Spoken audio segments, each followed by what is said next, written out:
October 12th, 1895, on a lonely road outside Ravenwood. What happens when someone vanishes without a trace? Tonight, we uncover the truth. Written by Farri 0825. John had been driving for hours, the fog thickening with every mile.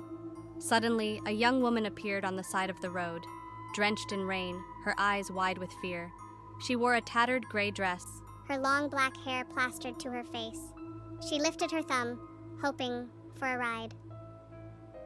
But something about her seemed wrong. John slowed his carriage, his heart pounding. Her eyes seemed hollow, almost empty.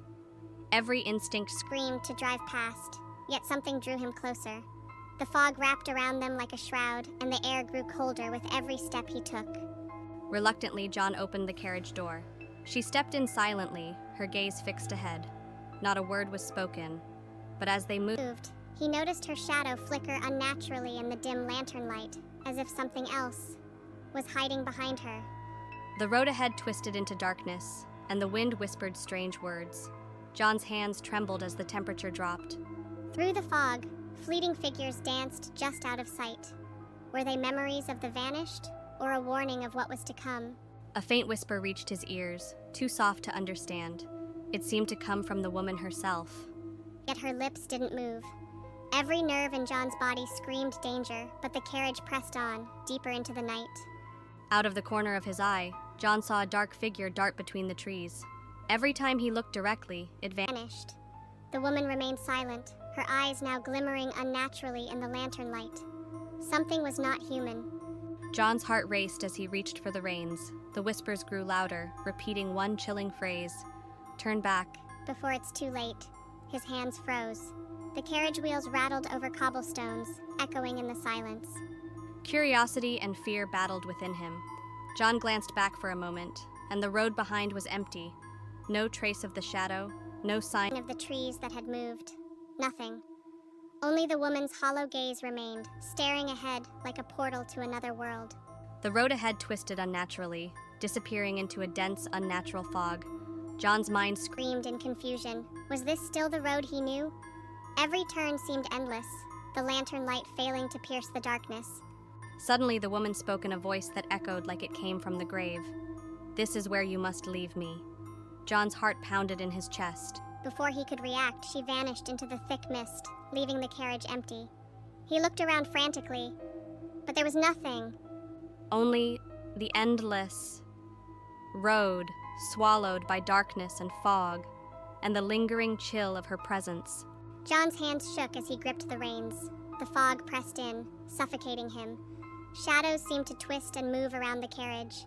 Every whisper of the wind sounded like her voice, warning him, mocking him. His heart raced faster than the hooves beneath the carriage and was like, as he realized he had ventured into a place where the living did not belong. A figure emerged from the fog ahead, identical to the hitchhiker. Her eyes glimmered faintly, and the air around her seemed to ripple. John's pulse quickened.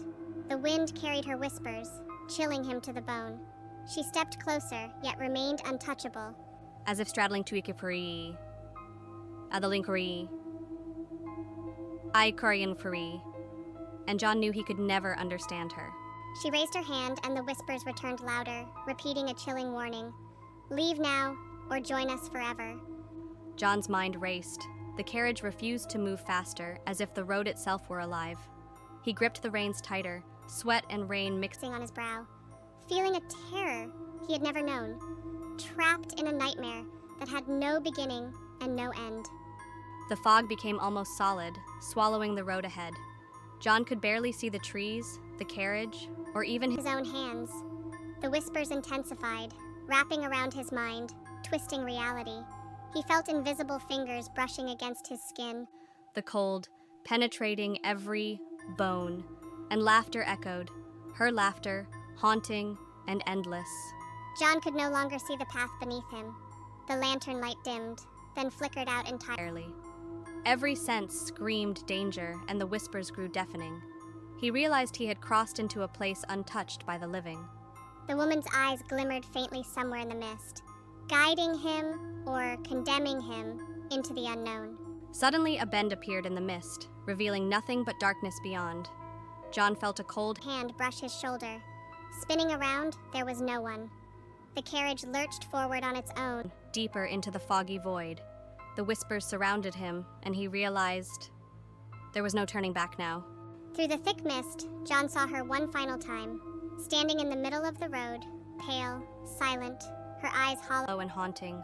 And then she vanished completely, leaving behind nothing but the echo of her presence and a chilling emptiness that settled into his very soul.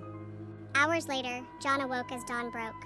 The fog had lifted, the road empty, but the terror lingered, and on the Seat where she had sat, a single wet strand of black hair remained. His heart still raced, and he knew he would never forget what had happened, nor the hollow gaze of the woman who vanished into nothingness. Even in daylight, he could feel her presence. The whispers returned, carried by the wind. Do not return. Or you will vanish too. John knew the warning was real. The road seemed alive, stretching endlessly. A place where the living could never find peace, haunted forever by the girl who had disappeared from the world of men. John never spoke of that night, yet every time he passed a lonely road, the memory returned. The hollow Eyes, the whispers, the road that seemed endless. He could still feel her presence. and he knew that some encounters were never truly over. The living and the dead, intertwined forever on that road. Some roads are best left untouched, and some passengers are never truly gone.